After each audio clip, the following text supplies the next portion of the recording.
coming. I'm John Eikenberry, the director of the program on Reimagining World Order, which is a peers project. We're in our 5th year. This program does various sorts of activities on campus related to debates and theories of international order.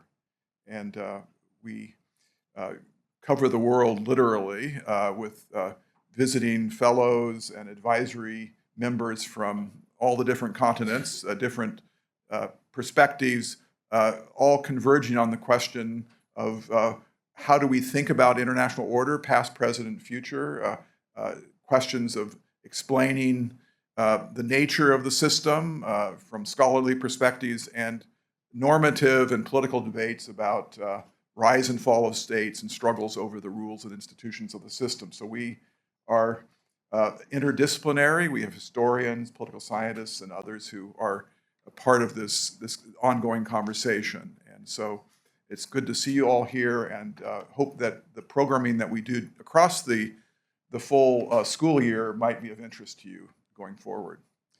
It's my real pleasure to introduce our speaker today, who is our postdoc for this academic year, John DeBall, who is coming here from Oxford University, where he took his DPhil in international relations. And he'll be talking about a slice of that work, but he has a book manuscript that he's finishing here, and he's writing other papers.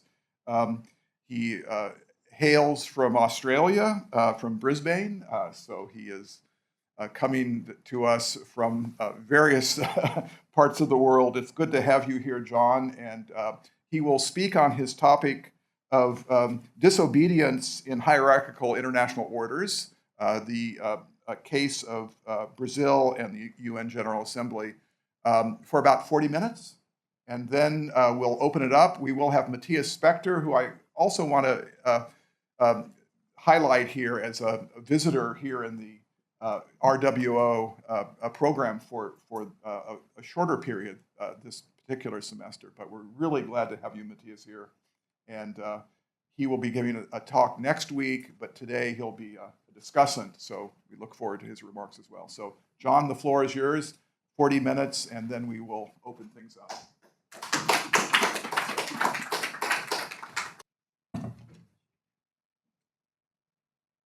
Thanks, John, for the really, really kind introduction, and thanks everyone here for coming today. It looks like it might be the last nice fall day, so I'm really, really grateful. And thank you so much to peers and to RWO and to John for having me this year. It's really exciting to be part of such a path-breaking project, and thank you so much to Matthias Spector for discussing, and you will see his name appear in my presentation.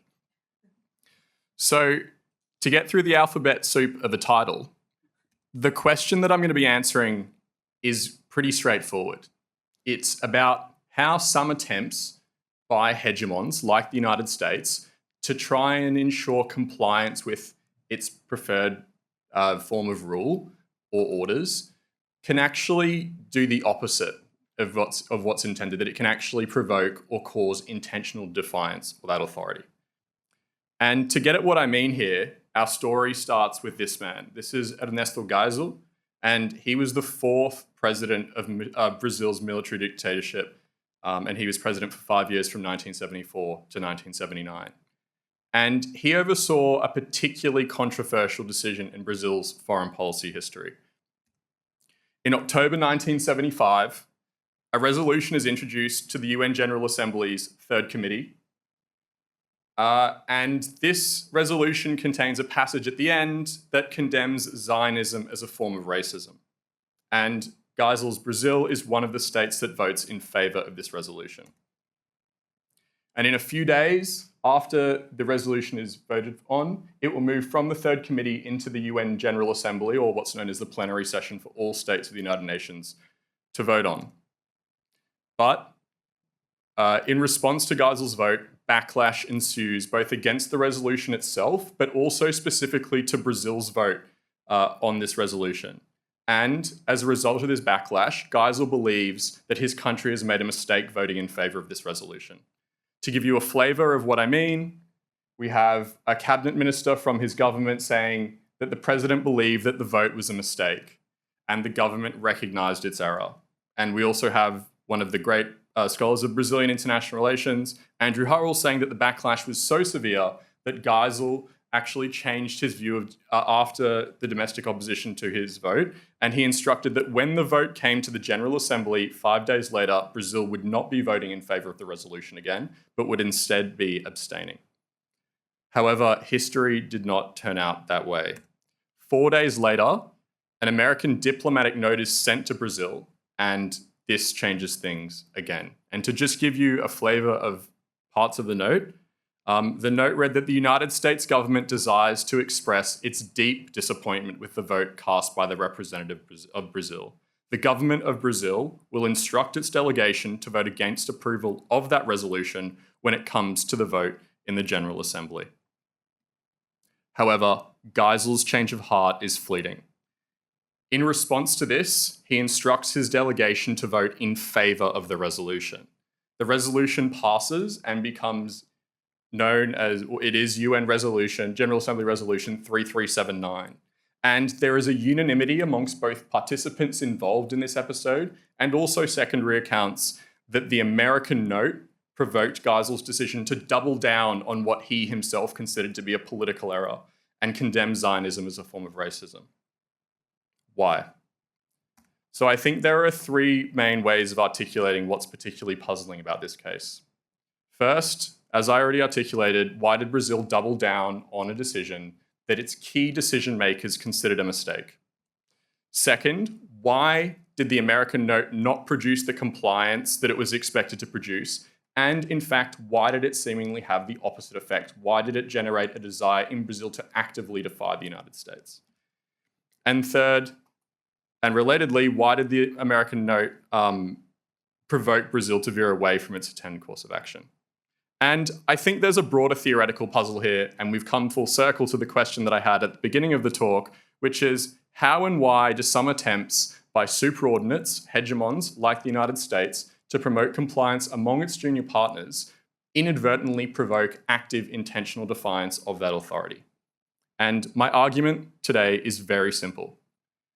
I argue that superordinate conduct or hegemonic conduct that is perceived to violate what I term a junior partner's subjective, effectively laden values, and I refer to things here like pride, honour, and dignity, is likely to provoke this type of defiance. But there's a social and a strategic purpose to this as well. Defiance serves as a protest response to correct that perceived offence, while at the same time it also seeks to prevent further breaches and violations of those values from occurring in the future. And the case that I was talking about earlier helps illustrate this argument. Brazil's decision to vote in favour of UN General Assembly Resolution 3379, condemning Zionism as a form of racism, is a case of this. The American note offended Brazil's pride and honour, and this generated an impulse to try and defy the United States and its authority. And what I find particularly interesting about this then is that Brazil's vote condemning Zionism as a form of racism actually has very little to nothing to do with Zionism or racism. It's about sending the United States a message. So I will admit that I had to change one of the photos on this slide this morning, but I see my paper making two main, or having an implication and a contribution. The first is that it is a non-materialist theoretical account of how and why junior partner defiance happens. And this is not to say that it's mutually exclusive with material accounts, which I'll get into in a moment, but this is the first contribution. And the second is that I believe it has policy implications for what is going to, in all likelihood now, as of 16 hours ago, going to be an increasingly turbulent international order, especially with a leader at the helm of the United States that is saying this as an Australian, known for disrespecting and engaging in behaviour that is likely to violate the subjective, effectively laden values of America's allies. I think that the paper has quite important policy implications as well. But some brief caveats before I get going in full. The first is that this is not a grand theory of junior partner defiance. It's just one complementary pathway through which this can occur, and there's certainly some others which we can perhaps talk about in the Q&A. And the second is, I'm presenting a single case study, an illustration of the theoretical account, but as I said before, I feel like it has clear implications for today and might even guide policymakers on how to deal with some of the issues that my model brings up. I'm going to proceed in 5 main parts. In the first, I'm going to talk about hierarchy and in particular hegemon-junior partner relations and the types of things that shape and motivate junior partners in hierarchy in international relations. I'm then going to introduce my theoretical account about how subjective, effectively laden values shape junior partner defiance in particular. I'm then going to present my case study, and fourth, to really cash out the analytical purchase of my account, what I'm going to do is I'm going to present some alternative explanations and try to convince you that my account performs better than those in the case study presented. And then I'm going to conclude wrapping up the argument and discussing some of the implications that are raised by my talk. So, first off, hegemon-junior partner relations. Hierarchy in international relations has really re-emerged as a central theoretical hook for a lot of research in the last 2 decades. And what hierarchy is, as I'm understanding it today, an authority relationship between a hegemon and a junior partner. There are a range of other types of language that people will use to refer interchangeably with these two concepts. So for hegemon, you might hear superordinate or metropole, and for junior partner, you might hear things like subordinate or periphery, but I'm going to stick mainly to the language of hegemon and junior partner. And part of the argument made by people like David Lake is that junior partners in particular actually benefit from hierarchy. They subordinate themselves to hegemons and to their rule in exchange for material order. Things like security and things like better economic deals than they'd get otherwise by not subordinating themselves. And one implication of this is that junior partners lose varying degrees of control over policy. This is the trade-off that's involved in submitting oneself to a superordinate or a hegemon as a junior partner. As I said, I'm going to be drawing and engaging with the work primarily of David Lake, and that's because I see him as one of the kind of leading scholars in this field, and also because a lot of other work on hierarchy takes Lake's framework as foundational. And as I said before, Lake's argument is very, very straightforward, that hierarchy is beneficial both for the superordinate or the hegemon and also the junior partner. But as a result of receiving these benefits from the hegemon, junior partners or subordinates are also expected to comply and perform what Lake calls performances of symbolic obeisance. And symbolic obeisance, which is something that I'll get to in the next slide as well, is actually what he says one of the new classes of behavior expected by material theories of hierarchy like Lake's. So, what is symbolic obeisance? These are signals, performances, acts, or types of behavior that signal junior partner deference to the, I've written the United States here, but to all hegemons or superordinates. These are forms of conferring legitimacy upon a hegemon. And these can come in various forms, and they take various types, and they also vary in terms of their costliness. So some of the least costly forms of this behavior, according to Lake, are when the United States or other hegemonic leaders go to visit countries, visit subordinate countries or junior partner countries. They will roll out the red carpet, show signs of respect. And another case of a rather cheap or not very costly form that this form of behavior takes is voting with the hegemon in multilateral forums. Quite relevant to the talk later on. And then the most costly version of symbolic obeisance is, according to Lake, following the hegemon into war. But this raises a handful of questions about why junior partners would defy the hegemon or the United States. So, why would junior partners defy? According to Lake's materialist theory of hierarchy, it's material costs. It's going to be sovereignty costs and the types of freedom and autonomy that actors lose, particularly over economic and security policy. But this raises a question. What about cases like the ones that I introduced in the introduction, where material costs are minimal or non-existent. Again, this is particularly puzzling when we observe defiance and there are seemingly no material stakes for the junior partner. So what I'm going to do in this next section is present a theoretical account of perhaps why junior partners would defy the United States or defy the hegemon when there are no material stakes at play. So one of the core concepts in the paper is this idea of subjective effectively laden values. These can include things like pride, dignity, honor, and respect. And I refer to them under the umbrella concept of subjective effectively laden values for two reasons. The first reason is that often these are very difficult to disentangle empirically.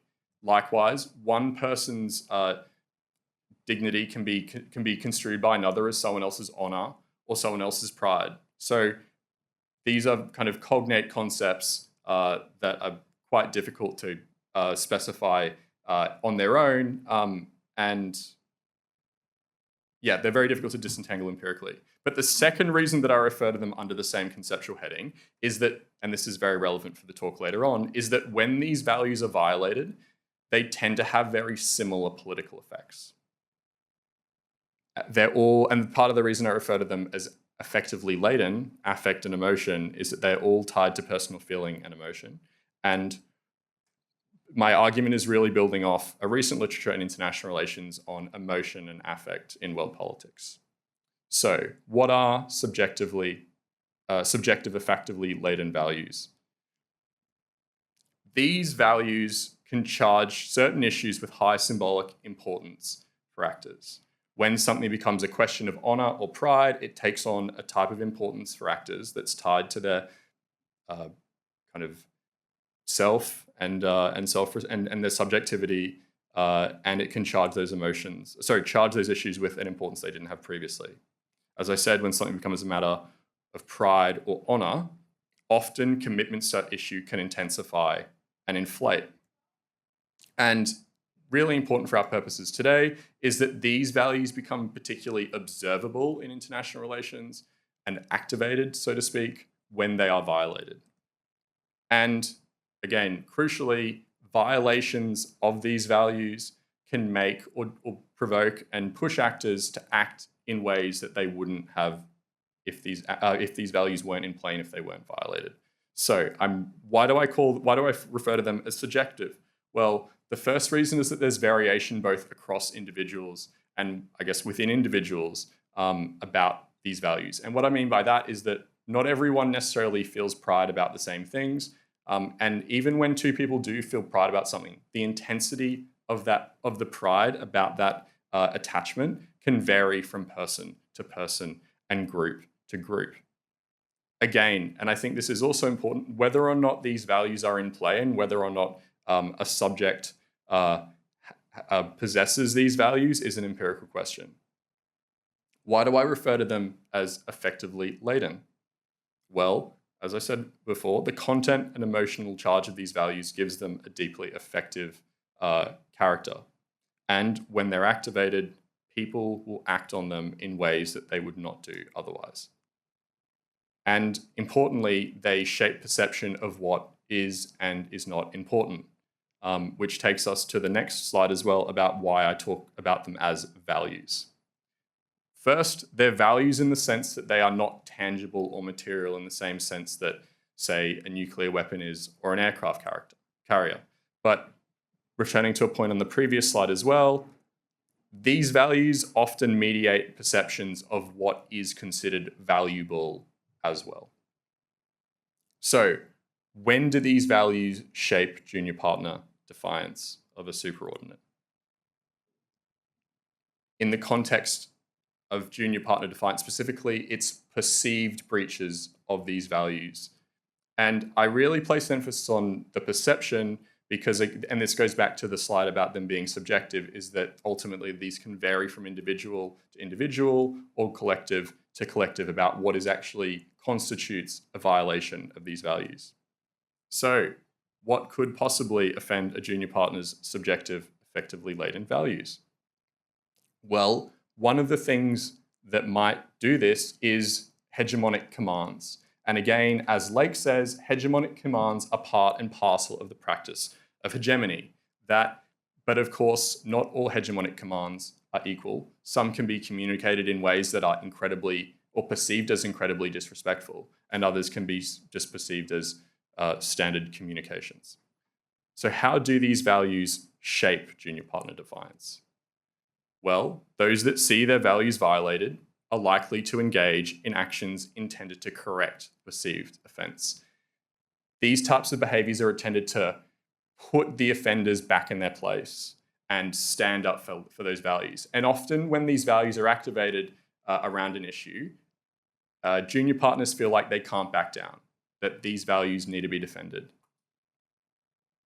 And importantly, this means that breaches of these values can often change behavior and even the preferences of actors.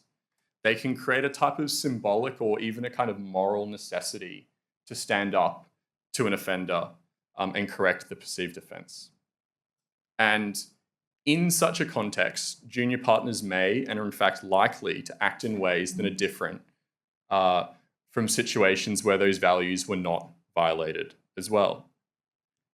And relatedly, junior partners are going to feel the need to save face and defy when they otherwise would not. So these values push actors to stand up for these values and act in ways that they wouldn't if these values were both not in play and not violated.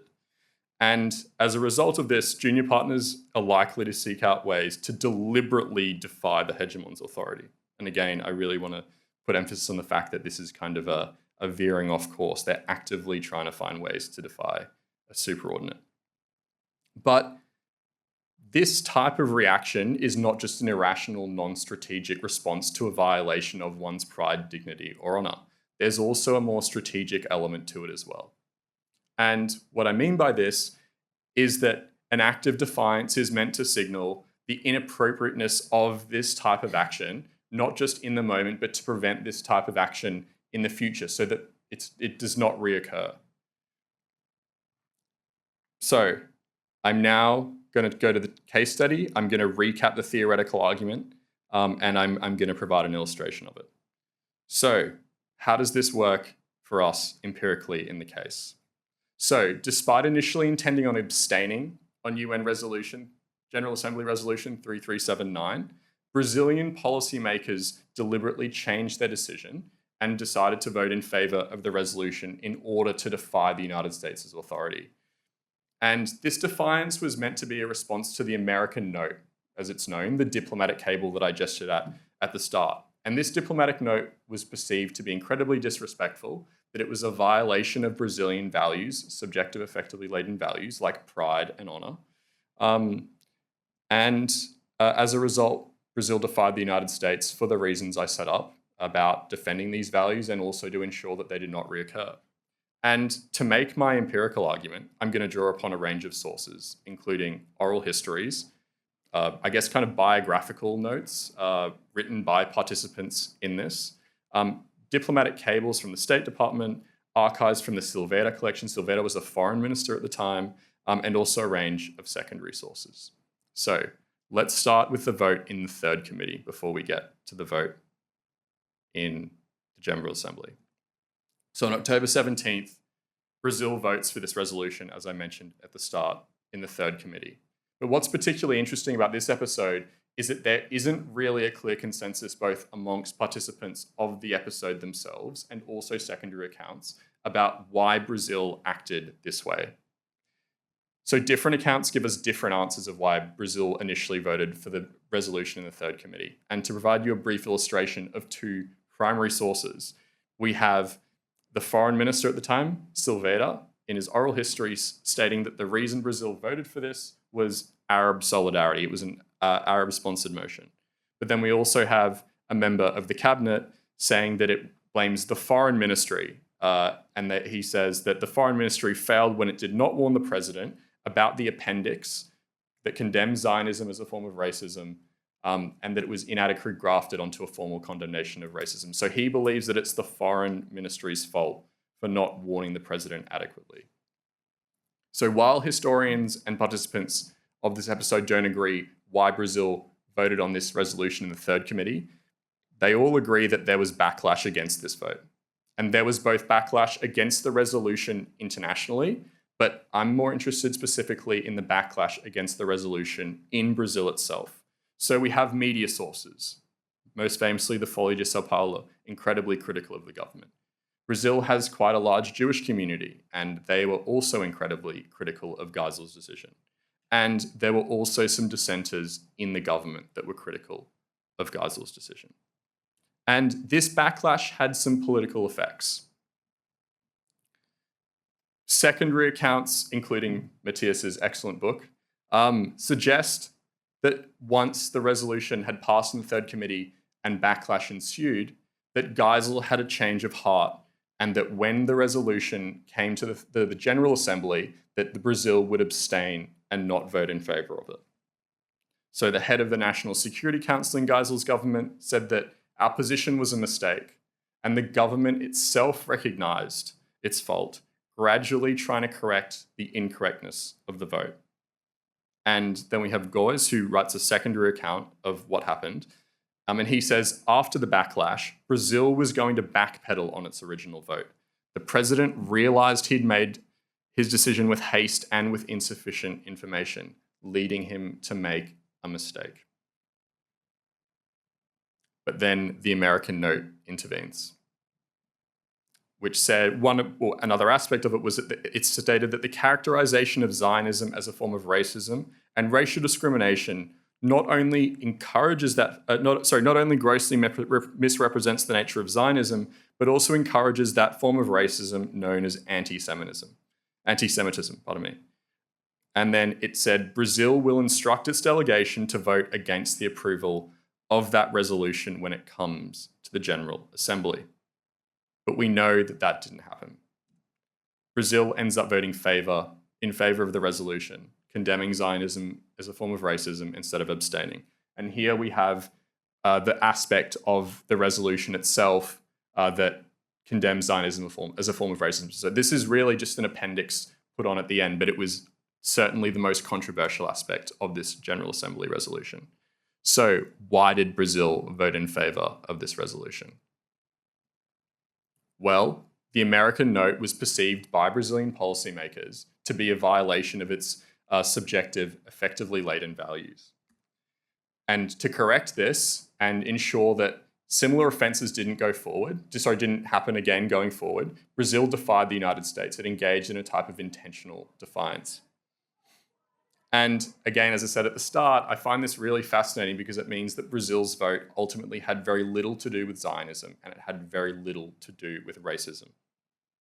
And part of the reason, and maybe we can get into this in the Q&A, if questions of research design, etc., is that we see a lot of textual references by participants in this episode to the types of factors that my account highlights. So to start us off, this is Silveira. He was the foreign minister under Geisel's government. And in his oral history, he's asked point blank, why did Brazil vote in favor of UN General Assembly Resolution 3379? And his response is quite telling.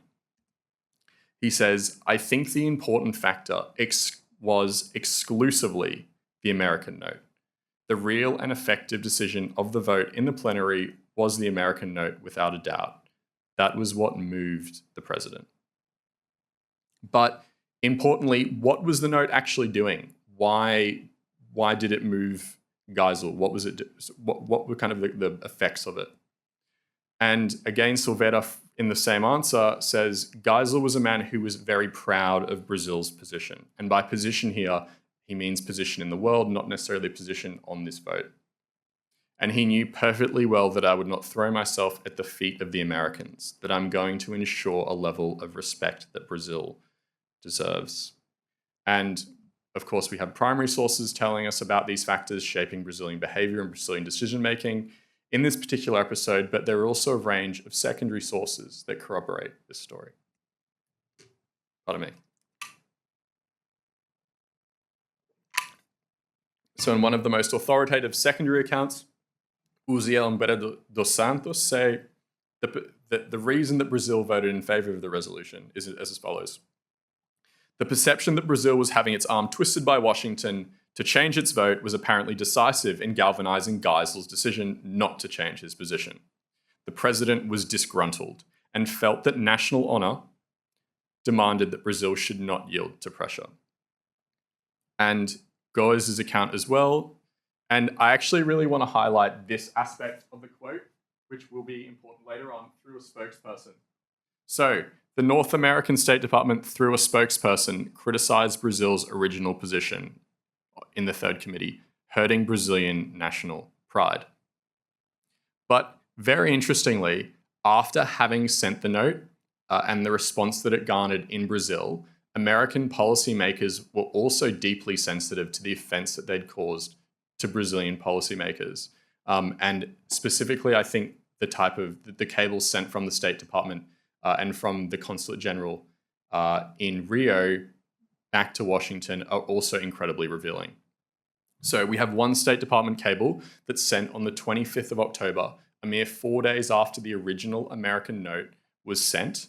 And it says the following, that Itamaraty, that's the Foreign Ministry of Brazil, its testy reaction to the US note was based in part on the alleged publicity, but also on the fact that the note was even sent, characterizing the note's language as arrogant and surprising. So again, I think we see kind of traces here of American policymakers being aware that they'd offended Brazil's pride, and as a result were characterized themselves as arrogant.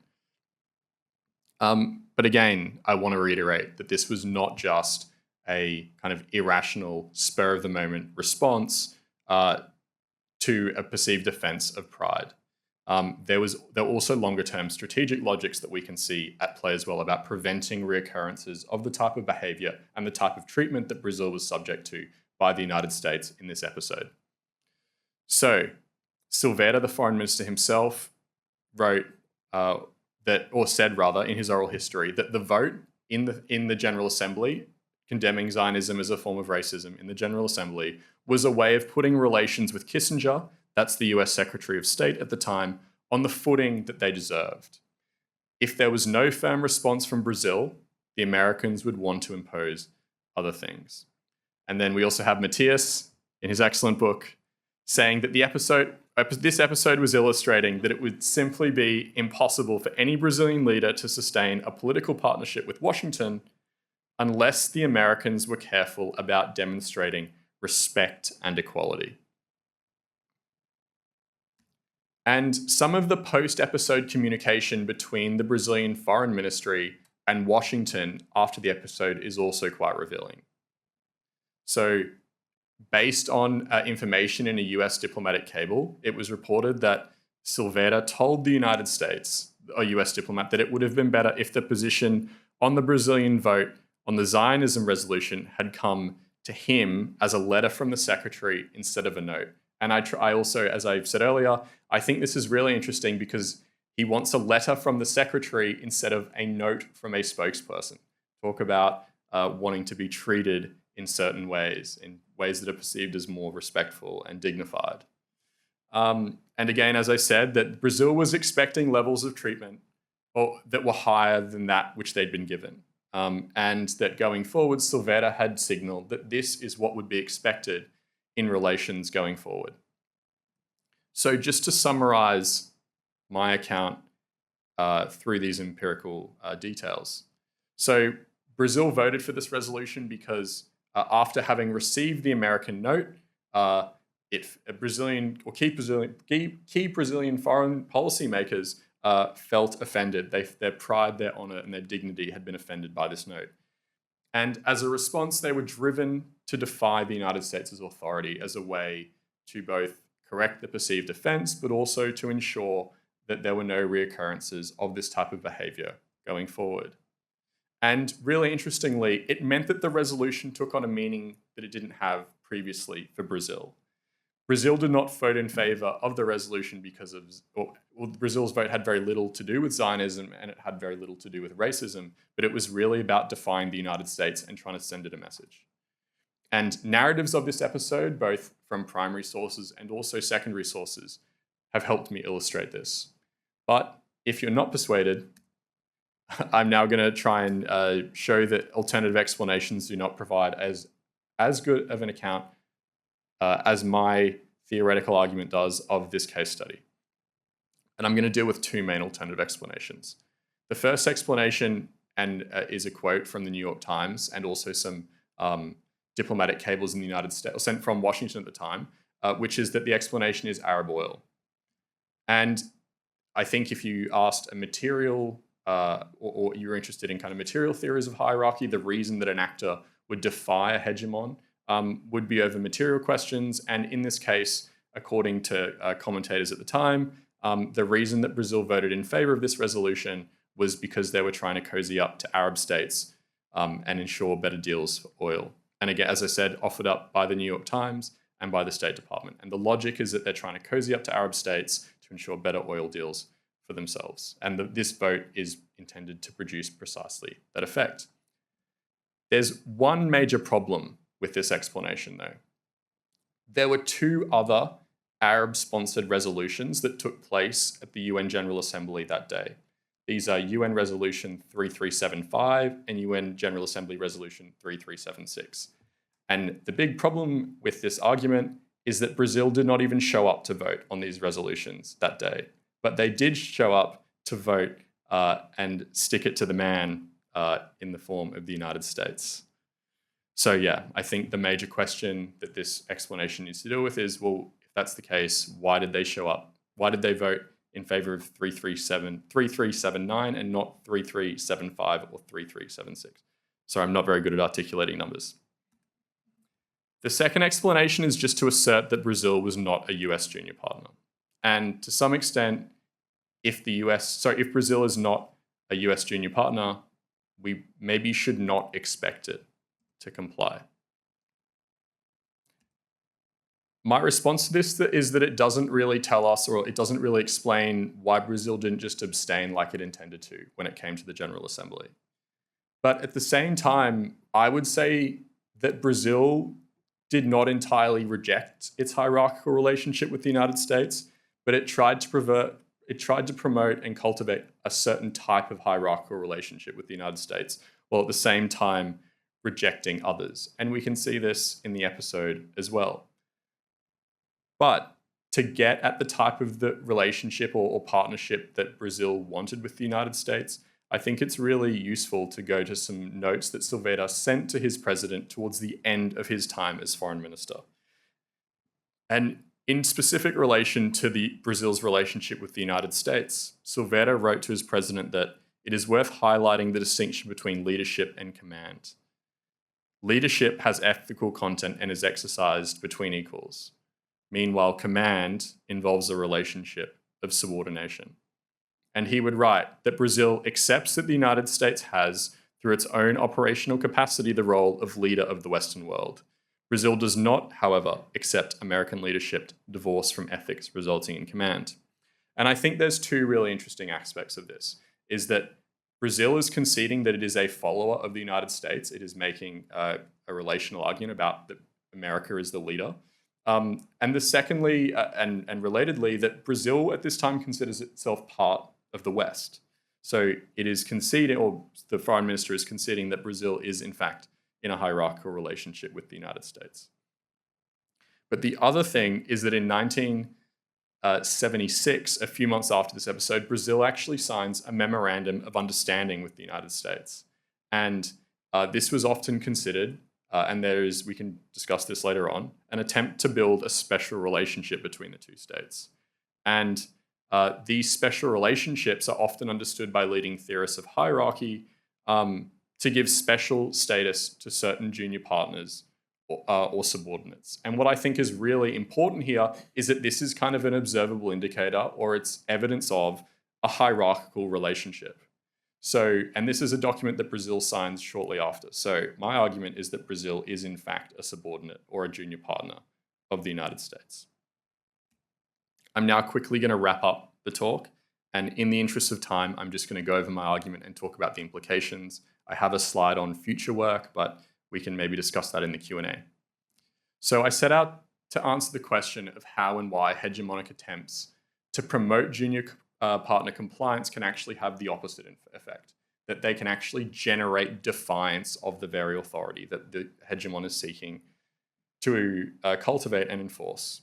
And I argued that superordinate conduct or hegemonic conduct that is perceived insulting to the junior partner's subjective, effectively laden values, pride, dignity, honor, respect, can provoke junior partner disobedience. And that, again, this disobedience is intended to correct both the offense at the time, but also ensure that further breaches do not occur going forward. I'm just going to skip through this. And the relevance today, I also had to change the photo on this slide. Yeah. And the United States continues to be the global superpower. It is primus inter pares. It's the first among equals. And there are a range of issues, irrespective of what the solution is, that the United States is going to have to build consensus around. Whether it be questions of climate change, the war in Ukraine, and certainly the case that this is most analogous to is what's going on in the Middle East right now. And so I hope both the case study and the argument itself have shined light on some of the issues and some of the obstacles and some of the incentives that the United States might try and use to try and cultivate compliance amongst junior partners. But perhaps more importantly, to ensure that they don't turn slam dunks into own goals. And I think as an Australian, I'm particularly concerned about this for reasons that maybe we can get into as one of the United States' most important allies in the Pacific. But yeah, we can get into that. Thank you so much.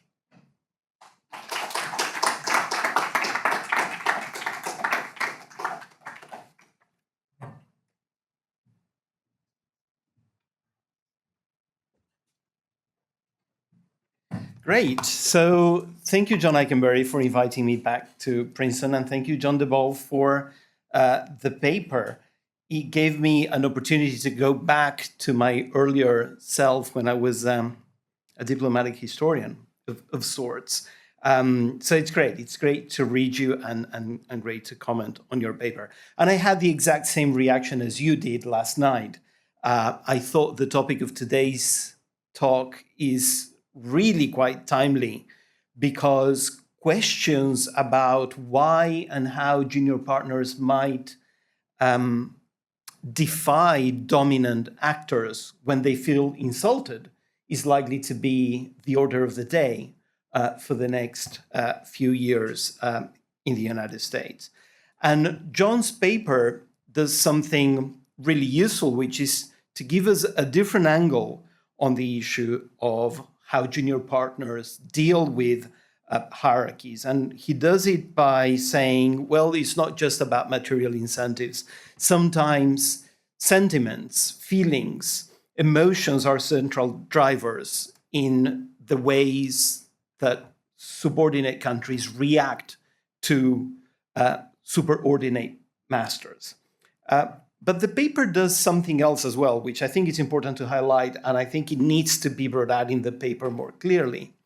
The bulk of writing on hierarchy, and John Eikenberry is one of the main authors in the field on this, the bulk of the literature is on the birth of hierarchies, is the creation moments, is the after-victory moments, when great powers lay down the foundations for an international order.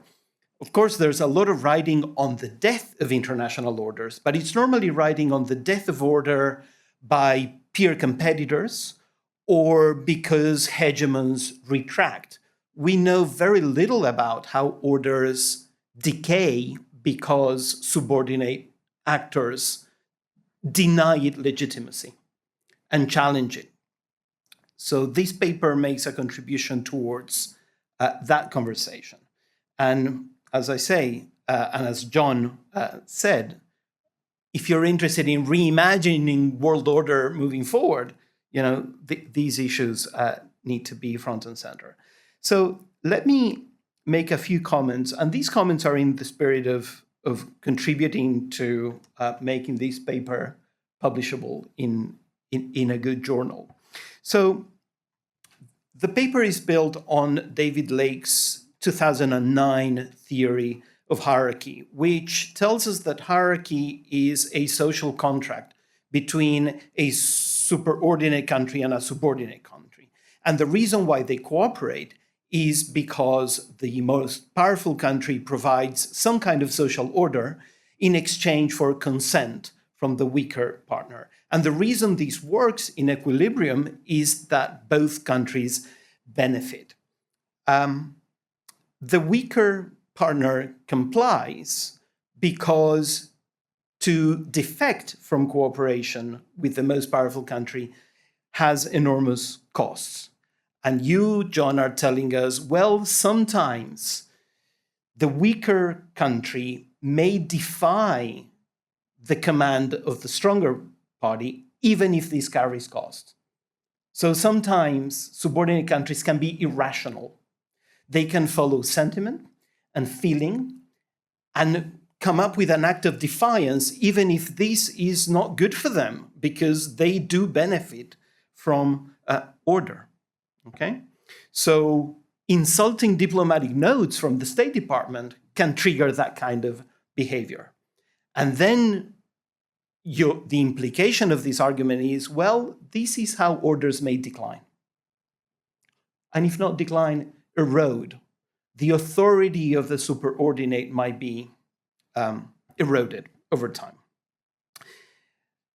My question and challenge to you is this. In the 15 years since Lake published that theory, we've had a lot of work on hierarchy. And the bulk of the criticism against Lake is that hierarchy should not be seen as a dyad between a powerful country and a subordinate country, and it's the two of them putting together some kind of social contract. We should interpret hierarchies as networks. And the minute we shift our view from dyads to networks, all sorts of network effects begin to kick in. And listening to you and reading the paper, my immediate reaction is to say, well, there is an alternative explanation, which you pointed out in one of your slides. You know, Brazil in the 1970s is trying to be leader of the G77. The Arab world is really important. Brazil depends on imports of oil. And the G77 en masse is voting against the United States. It's not about Israel and Zionism. It's about showing a finger to the United States and humiliating the United States. It's collective defiance of the United States at the height of the North-South tensions of the 1970s. If we look at hierarchy as networks, maybe we can explain what Brazil is doing without having to resort to the insulted pride. So it makes me question, well, maybe insulting pride is not the only explanation. So that's one. I think you need to justify why stick to Lake rather than update the bibliography, as it were. The other one is on the issue of values. You bundle together pride, integrity, honor, and respect as values. And that's fair enough. There is a vast literature on values. But there's also, in IR, with increasing power, a literature on political psychology. And psychological reactions, including anger, or phenomena like reactance. So reactance is a construct from political psychology that says that when countries or individuals feel that their autonomy is being suspended, they react, even if it's irrational to react. Even if by reacting they invite punishment, they react because they have an innate need to reassert their autonomy. Now, values and psychological dynamics are different constructs. What if it's psychology that is going on here? What if what Brazil was doing was a gut reaction to its autonomy being challenged by the State Department saying, well, Brazil, you better vote this way?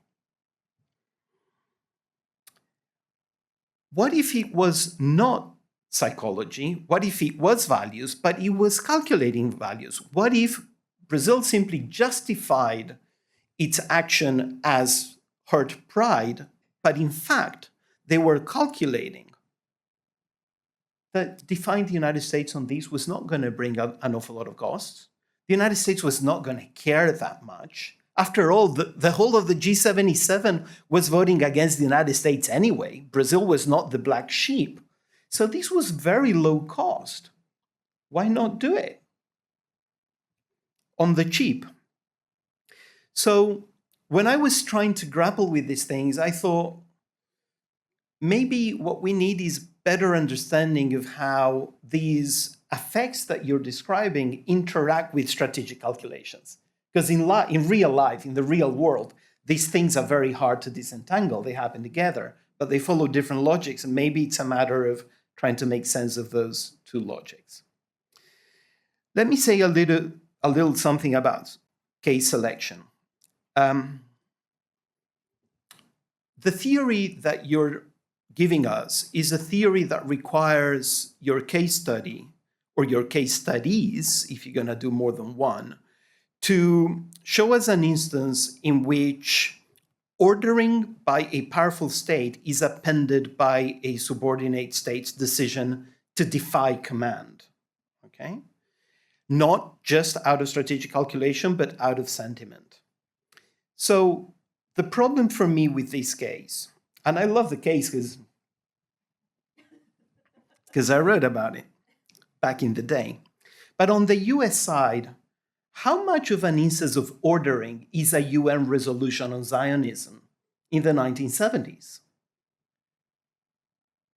How much effort did the United States really put into this? My assumption, reading the primary sources of the time, is that the State Department knew they were going to lose the vote anyway.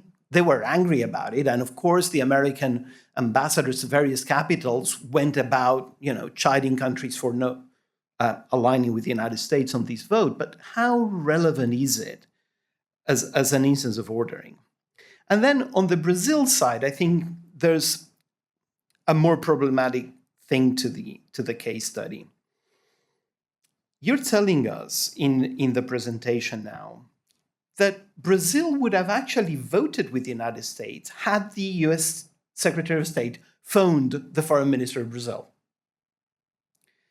So a little show of respect would have sufficed. This is hardly an act of defiance, right? Because defiance in the lake kind of world, I would imagine it would be a subordinate state doing something that would seriously hurt US interests and thereby compromise order.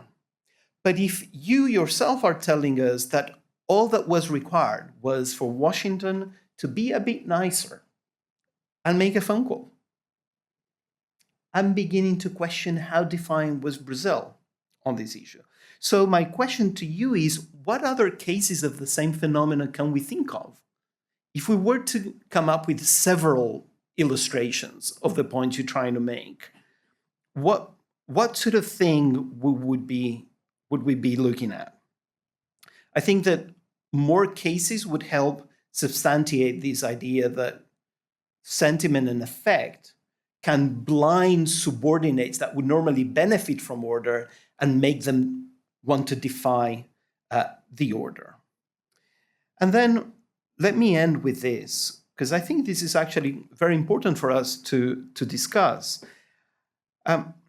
If we wanted to refine our understanding of how hierarchy works, and how both affective values and strategic calculations shape subordinate behavior,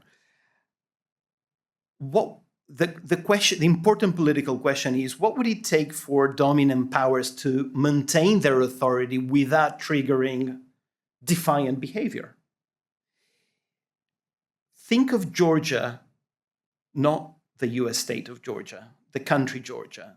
Think of Georgia and Russia and how defiance has played out in that bilateral relationship, which is very hierarchical, going all the way back to the early 2000s. Or look at the dynamic now between the Philippines and China. Another instance in which you have a subordinate that is defying, in many instances, the attempts by the superordinate to lay down the law and the institutions that will govern a regional hegemony. So it seems to me that the paper brings out this question. It's a politically relevant question. This is exactly what we need to be looking at. And we want to be aware of the minimum conditions we need for cases to work. And we want to look at as many cases as we possibly can.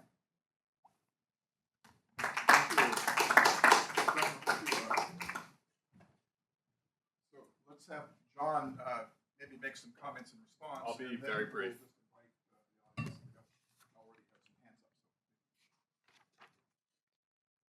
Thanks so much for your really generous engagement with my work.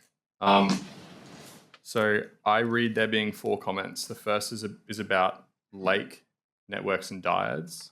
The second is about values and political psychology. The third and fourth are kind of about cases and case selection. Maybe because we want to get the audience in pretty quickly, so maybe 2 minutes and kind of pick 1 or 2. I might just respond to your first point, if that's okay. On lake and dyads and networks, I'm going to try and answer your theoretical question empirically. I find Brazil's relationship with the G77 and the Third World in this period to be very interesting, because Brazil seems to opt in when it's convenient, but it often describes the G77 and the Third World in very, very pejorative terms. And it often denies that it is a leader of this category of actors. But as you said, sometimes it opts in. And part of the reason that I use Lake as my foil is simply because he's a big name and people know who he is. I don't really think Brazil is. I feel like if Brazil was trying to lead the G77, it wouldn't have initially intended to abstain on this vote. And perhaps the counterpoint then is that, well, when the United States kind of read at the Riot Act, it needs to appeal to an audience. It kind of uses this as a chance to appeal to the G77. Is that would that be the response? I don't see any evidence of that being the case. It could be the case. And maybe that goes to your other comment about maybe there's a justification for what's going on that is not necessarily kind of the actual motive. And this will be my last comment in response to Matthias. But maybe I just say this because I wrote this paper, but I can't trust the sources. I just haven't found any evidence that anything else is the case. So yeah, that's my response. So yeah, thank you so much, Matthias. I'm really grateful, and yeah, we'll continue the chat offline. Thank you so much. That's great. So we'll go out to the audience, and we do have a mic up in the ceiling, so you don't have to. We're taping this, so you don't have to have a microphone. But Deborah.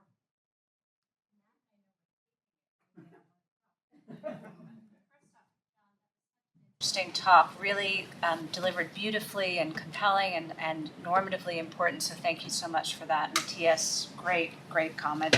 And the other John, thank you for organizing this. I have lots of comments. I know we're limited by time, but if I could make 3 for you to think about. I'm a comparativist, I'm not an IR scholar, so I just want to start from that point. I think the first extended question is really, who are the actors that you're saying are responding with this value-laden perspective? Because in your presentation, one argument would be, well, it's really Geisel, it's the leader of the country, but oftentimes you refer to the country as if the country is being attacked, that it's dignity overall. So the first thing I really want to kind of think through, and this has implications for the psychology versus some collective understanding, is who is the unit in your story, in your argument that is relevant? And as a comparativist, that's not just a question of the country versus the president in this case, but it's also a question of a president in an autocratic regime versus a president in a democratic regime. 74 is obviously a moment of I think it's Distance was just happening at that moment, but it's still an authoritarian regime. So I'm trying to understand how much of your argument is predicated on a strong leader, the leader being offended, the leader being able to act because they're a central authority. And in Brazil, there are other actors, but how much of it is the leader? So that's the first question. The leader and also regime politics. I think the second question, it really kind of in a different way comes back to Matthias's comments in multiple ways, which is I kept on thinking, what are the costs of defiance? I don't mean the material costs, but what are the costs of defiance when you're one vote in the context of many votes and one vote in the context of many resolutions and many other things that are in play? And so part of what I want to understand is it simple defiance as opposed to something that's really easy? And honestly, I kept on thinking about my children in a way, like if they were to defy on one thing but they do everything else, or they're to defy on some things that are hidden in the broader context, how relevant is that, and how visible is that to others, since the original attack on values is a visibility issue, that your dignity is being attacked, but maybe you can kind of slide under the radar in the 70s because the information environment is different then than it's now. Now it would be broadcast everywhere, but in the 70s it would have been harder. And the third question is, if I remember correctly, Brazil during this period is also experiencing the rise of its own Afro-Brazilian movement that's putting racism on the issue. So again, even though you're talking about responding to an international audience and thinking about the rise of what we used to call the third world and their effort to thumb their nose at the global order, there's also an effort to respond to what's happening domestically. So there's a part of me that's wondering how much of that vote on racism and the going back and forth is also response to the rise of the Afro-Brazilian movement, which is just, it's starting to take off, I think, precisely in 73, 74. So that's about the domestic costs. Many other comments, but this was really fun to listen to. And now that I've said that, I now have to run. I'm so sorry. But we'll continue the conversation later. Thanks, Deborah. I'll see you soon. Thank you. And we'll tell you what he says. He was like, she's wrong. Bad comment. Thank you. Thanks, Thank you for Deborah. letting me smile on this very challenging day. Thanks, Deborah. See you soon. So, in response to Deborah's comments, I could just say she's not wrong, but I could assert that she can't defend herself now. So, on the question of who the actors are, and I think this is maybe just a tendency in international relations that, in general, in this period of time, our kind of actors are states, and so we kind of we relax and we talk about states as if they're people, as if they're kind of entities that themselves act. But of course, that's not the case. It's people, and I think Deborah hits the nail on the head when it's important to specify who is doing the acting. And I generally try to use in the paper, I'm not sure if it's come out, and I will revise it to ensure that perhaps it does more. I think policymakers is the ambiguous concept that I'm going to use. And I mean, I definitely think that there are cases where this could be a domestic politics story as well, that it's domestic populations that are offended, and so policymakers respond to those domestic audiences, but I don't think that's the case here. How much of my argument is predicated upon the leader? I hope this goes to one of the slides about them being subjective. I think, I mean, the leader matters immensely, and especially in an authoritarian situation where one person carries so much power. But I mean, I feel like the nature of the argument is that even if you are a high-level bureaucrat, like a foreign minister or a general secretary, a civil servant, that you might also be inclined to stand up for your state being insulted in the way, or the perception that your state's pride, honor, and dignity have been insulted. What are the costs of defiance? And I actually think this is a really excellent question, because you can talk about costs both for the junior partner and also for the hegemon.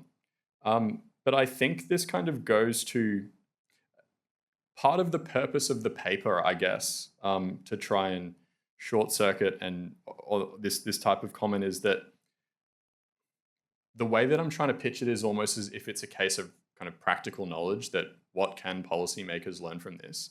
And that it might be, although, as Matthias and Deborah both said, that maybe the costs for the United States in this instance of Brazil defecting or defying are not that high, they might be at some point. in another case, whether it's Israel, so what's going on in the Middle East right now, what's happening with climate change, or what's happening with the war in Ukraine.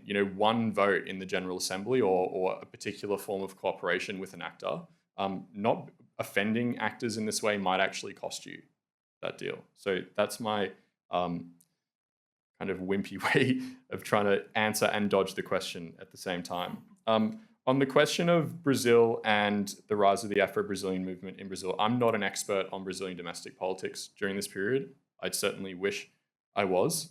And I guess my response to this is that I'm still not sure if it explains why Brazil initially intended to abstain when the vote came to the General Assembly. I think if those types of domestic considerations were shaping Brazil's decision to vote for the resolution in the General Assembly, they would have intervened and they would have had an effect earlier than when the American note was sent. So yeah, thank you, Deborah, for your comments, despite not being here anymore.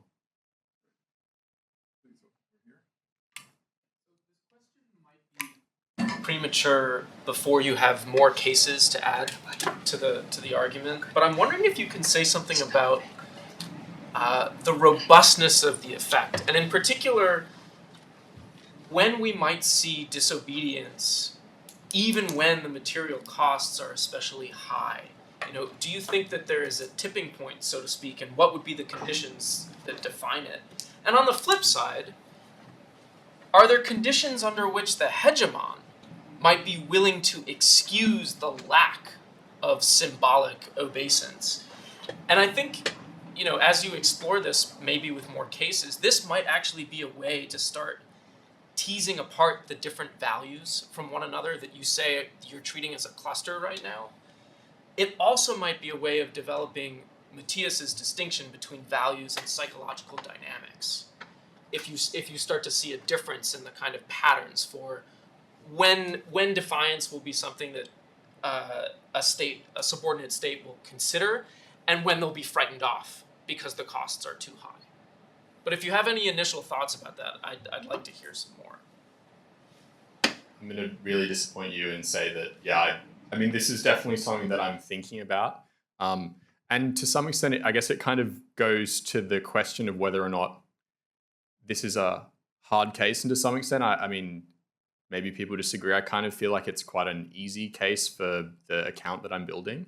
But just because it's an easy case, I don't necessarily think that means it's a bad thing either. That again, I think this has kind of important policy implications for generating compliance or ensuring that actors, that basically actors like the United States don't annoy their junior partners and ensure that they defy their orders. So yeah, I unfortunately don't have an answer to your question that would satisfy you or me. And I can't remember the saying, but it's better to remain silent and have other people think you're a fool than to open your mouth and remove all doubt. So thank you so much, Darius. Another question? I really appreciate it. I enjoyed it. As someone who has left IR into area studies, and I'm like, kind of becoming more interested. How do I do that? You just did. Yeah. Anyway, I think I have a comment and a question. I think my comment is that when you mention about subjective, effectively laden values, right? I think that when you mention honor, pride, and respect, Clifford Geertz has wrote in his conclusion in the book called Nagara, right? Specifically, that we tend to focus on, like, when it comes to dealing with states, we tend to focus on certain etymological themes of state, which are statecraft and statehood. We forget about other dimensions of state, which he mentioned, stateliness and a state, right? And what you're arguing right now about the values and so on are basically under the umbrella of stateliness, which I find very, very interesting. It's something that I work on personally. And I think that you might want to, try to build on that more about the whole theme of stateliness, right? And how statecraft and statehood are not just important, right, but also these other symbolic dimensions of state. And I think that the question that I have in mind was actually what I think Matthias was saying earlier, like how unique was Brazil's defiance in 1975? Like, are there other historical examples of similar subordinate disobedience within U.S.-Brazil relationship or in other hierarchical relationship in IR? And I think that I would really convince threatening people more? I think those are my comments and question.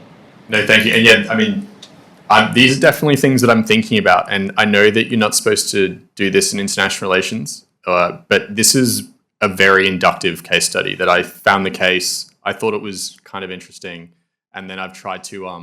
I read in this really terrible phrase in a book recently, which is instead of do a case study, is case a study.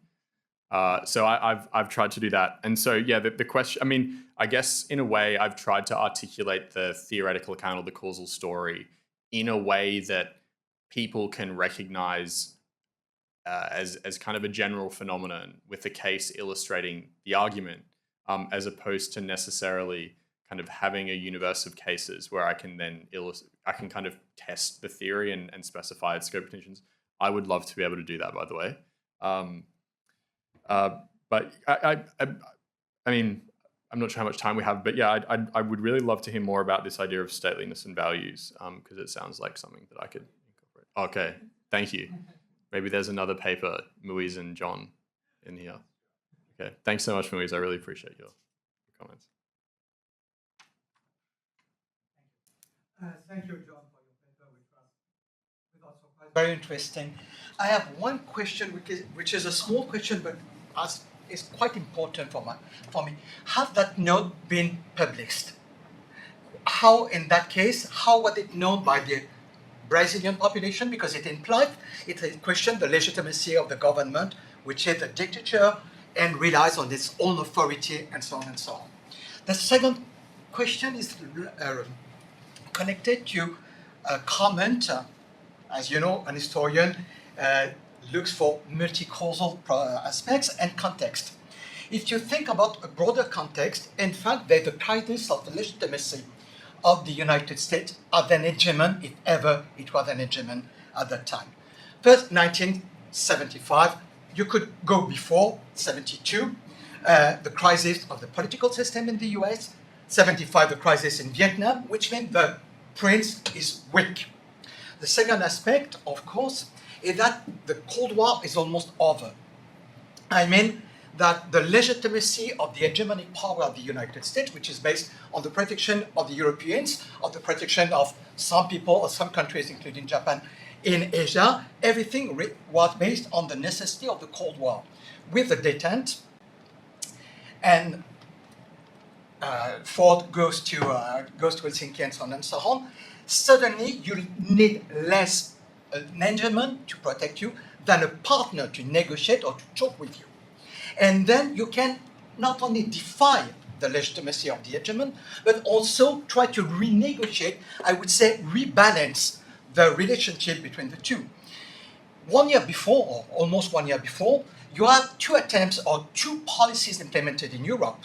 First, the development of the Ostpolitik of Germany in a special relation with the Soviet Union, without the support of the United States, trying to promote its own way in Central Europe, which, by the way, produced some worries in the White House and the State Department under Nixon, as well as under Ford. And then you have France. As usual, you know the French, we love to behave in a special way. We opposed the United States' attempt to negotiate a new Atlantic Charter by late 73, 74. I mean that the Americans wanted to renegotiate a new special relation with the Europeans in order to control it in a better way, and the French organized a counter-proposal which failed, but prevented the success from the Year of Europe of Kissinger.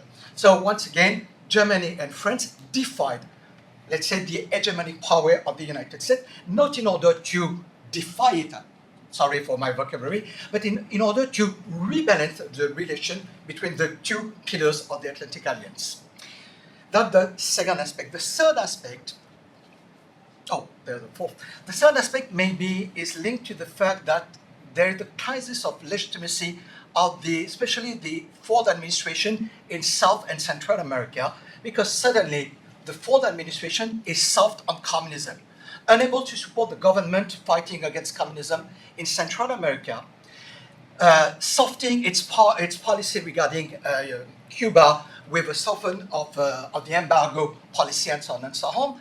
And suddenly, the United States are not the suzerain, I don't know if you can use that word, the primus inter pares. You have to do what you have to do to protect the people below you, the other princes and so on and so on. It doesn't fit with its duty, just like the Emperor of China was contested because he wasn't able to provide security and so on and so on. Especially for the Brazilian government, there's a crisis of legitimacy of the superiority of the United States, of its control, because they don't provide what they're supposed to provide. I mean, support anti-communism and so on and so on.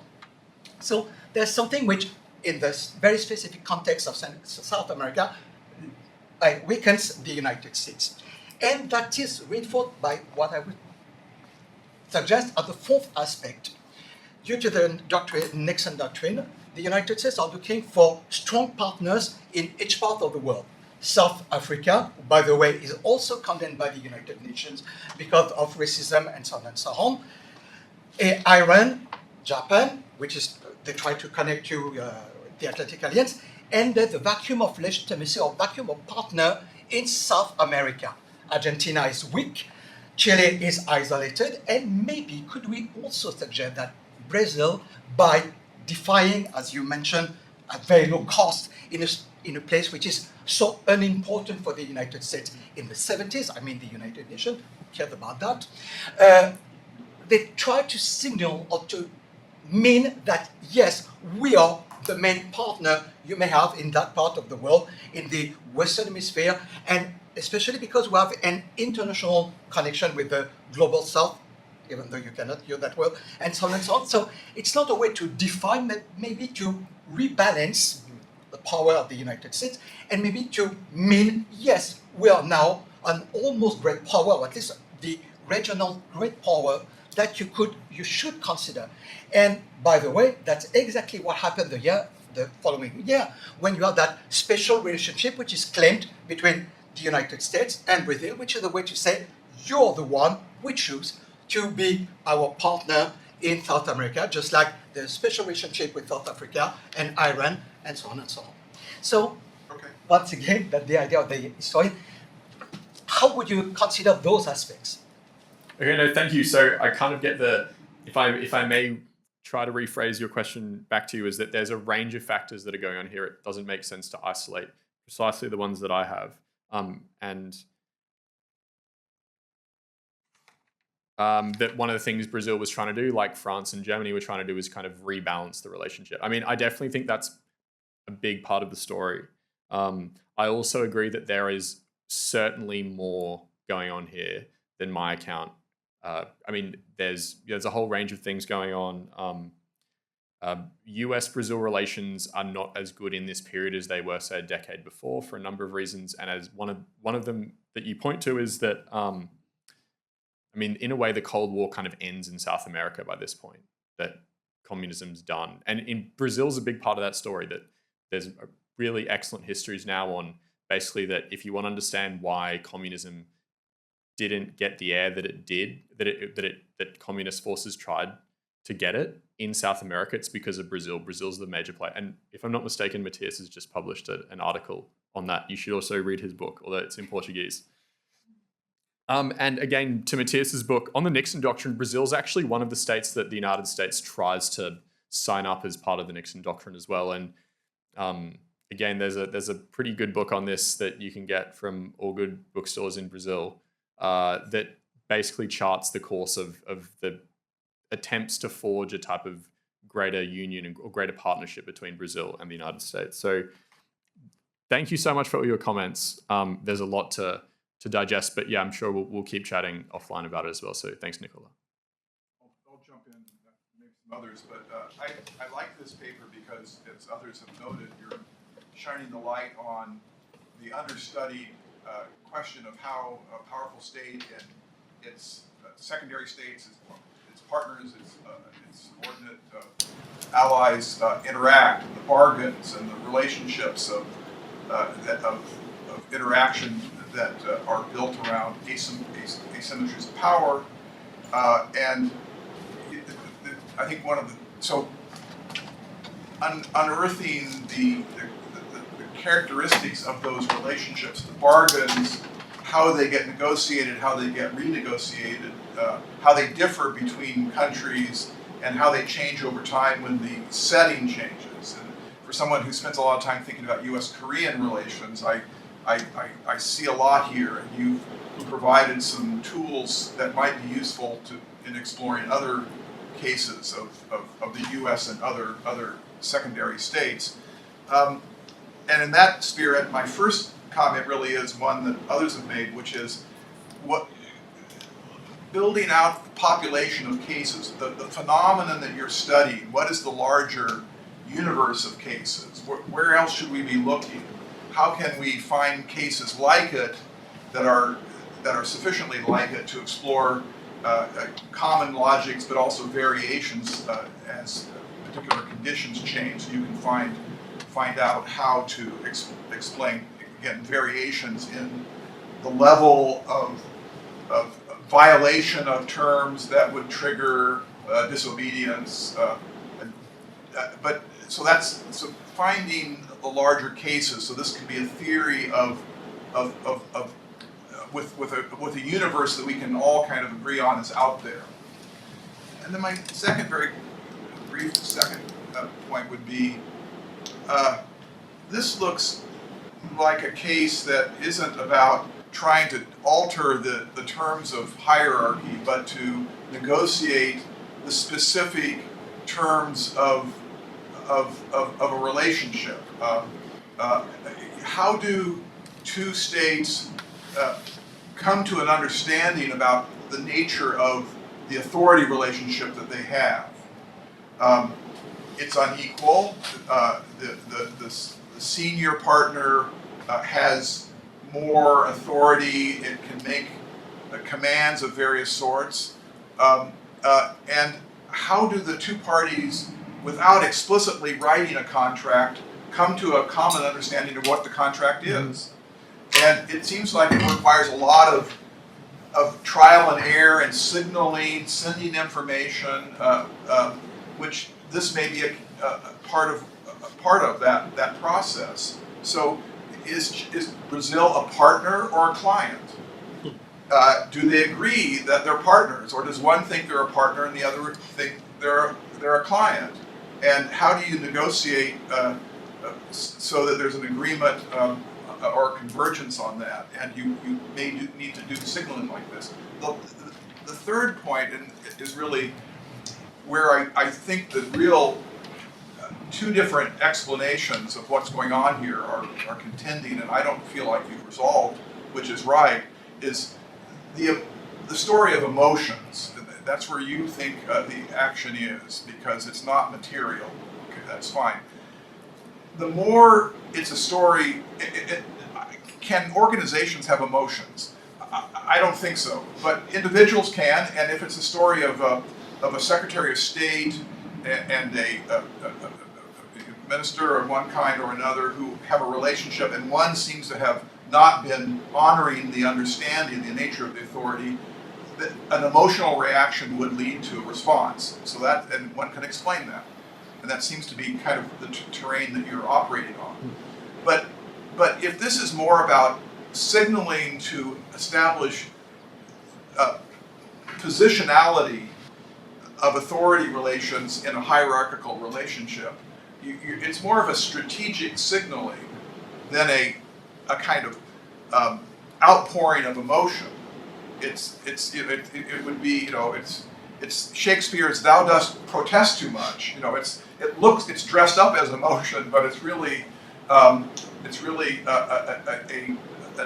part of an iterative process of establishing status and position within a hierarchical relationship, and that's always messy. Neither is really trying to break out of a hierarchy, but they're trying to smooth out and find convergence on what the terms are. And so that seems to be a rival explanation that is quite consistent, with a realist understanding of hierarchy. Gilpin talks about status, prestige, and he gives it a very power materialist spin, because it's part of coming into understandings about how power is exercised or not exercised, nature of commitments, nature of restraints. And that's good old-fashioned, realism plus institutionalism. And that you don't have to bring in psychology or emotions. And that seems to be the real rival. So that would just be another comment. Okay. Thanks so much. So first comment about building population of cases. I'm now going to go off and read about France and Germany and trying to renegotiate the Atlantic Charter. So that's really good. That's my response to that first question, but it is something that US Korea. Okay, we'll keep. The question of is Brazil a partner or a client and the kind of way that it's trying to renegotiate its relationship with the United States. I mean, I'm inclined to say that I don't think that. I mean, yeah, I think that's kind of at the core of what's going on, and I think I could definitely do a better job of specifying the terms. But there's I think more than once during the 1970s that a Brazilian diplomat says to their American counterpart, "We are not Honduras. Brazil is a country that can dream." So yeah, I mean, I think there's definitely considerations of Brazil not wanting to be a client, and maybe it goes to one of the comments I made to Matthias's feedback as well, is that Brazil is very conscious of kind of not being lumped in with a lot of the other third world states, and it often makes rhetorical gestures at that point as well. So yeah, I think that really goes to the heart of the matter as well. In terms of contending explanations, I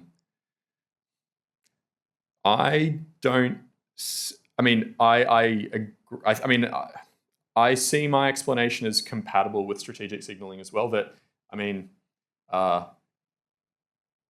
I feel like, for example, as academics, people can kind of offend our pride or our honor, and we can make particular kind of strategic signals that try to reassert those values. And again, there's a strategic element to it. And I mean, originally this was a paper that was all about status as well, but status doesn't really make a big appearance anymore because I think status is kind of such a big concept.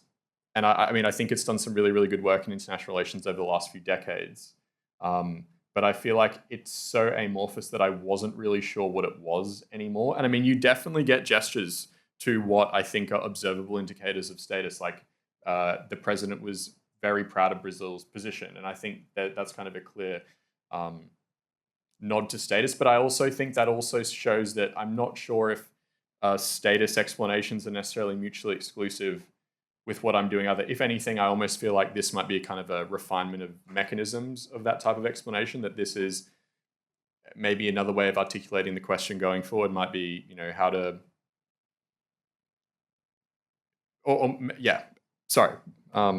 just that, I just don't really, I'm not sure I see them as mutually exclusive, either the status explanation or the strategic signaling explanation.